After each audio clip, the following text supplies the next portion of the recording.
10ാം class വരെയുള്ള academic calendar പുറത്തിറക്കി പൊതുവിദ്യാഭ്യാസ വകുപ്പ്. അധ്യാപക സംഘടനകളുടെ കടുത്ത എതിർപ്പ് അവഗണിച്ചാണ് 10ാം ക്ലാസ് വരെയുള്ള സർക്കാർ എയ്ഡഡ് സ്കൂളുകളിലെ അധ്യയന വർഷത്തെ പ്രവൃത്തി ദിനങ്ങൾ 220 ആക്കിയത്. ഹൈക്കോടതി ഇടപെടലിനെ തുടർന്നായിരുന്നു നടപടി.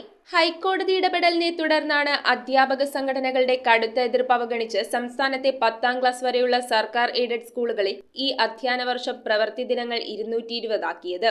ഇതനുസരിച്ചുള്ള പുതിയ അക്കാദമിക് കലണ്ടർ പൊതുവിദ്യാഭ്യാസ വകുപ്പ് പുറത്തിറക്കി. കഴിഞ്ഞ വർഷം 204 പ്രവൃത്തി ദിവസമായിരുന്നു.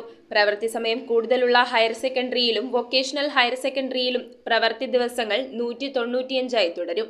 പുതിയ കലണ്ടർ അനുസരിച്ച് 1 മുതൽ 10 വരെ ക്ലാസുകളിൽ 25 ശനിയാഴ്ചകൾ പ്രവൃത്തി ദിനമാകും. ഇതിൽ 16 തുടർച്ചയായ 6 പ്രവൃത്തി ദിനം വരുന്ന ആഴ്ചകളിലാണ്. കേരള വിദ്യാഭ്യാസ ചട്ടം അനുസരിച്ച് ഒരു അധ്യയന വർഷം 220 പ്രവൃത്തി ദിനങ്ങളാണ് വേണ്ടത്. പ്രത്യേക സാഹചര്യത്തിൽ ഇതിൽ 20 ദിവസം വരെ പൊതുവിദ്യാഭ്യാസ ഡയറക്ടർക്ക് ഇളവ് നൽകാം. സർക്കാർ നടപടിക്കെതിരെ കോടതിയെ സമീപിക്കുമെന്നും പ്രതിഷേധവും എതിർപ്പും പ്രകടിപ്പിക്കുമെന്നും അധ്യാപക സംഘടനകൾ അറിയിച്ചു. News desk metro 7. റിങ്ങുകൾ 1 ഗ്രാമിൽ തുടങ്ങുന്ന മാലകൾ, നെക്ലസുകൾ 9,000 രൂപ മുതൽ ഡയമണ്ട് നെക്ലസുകൾ 1 ലക്ഷം മുതൽ ആരംഭിക്കുന്ന വെഡിംഗ് സെറ്റുകൾ. കൂടാതെ നിങ്ങളുടെ പഴയ സ്വർണത്തിന് ഏറ്റവും ഉയർന്ന മൂല്യവും. Maharaja gold and diamonds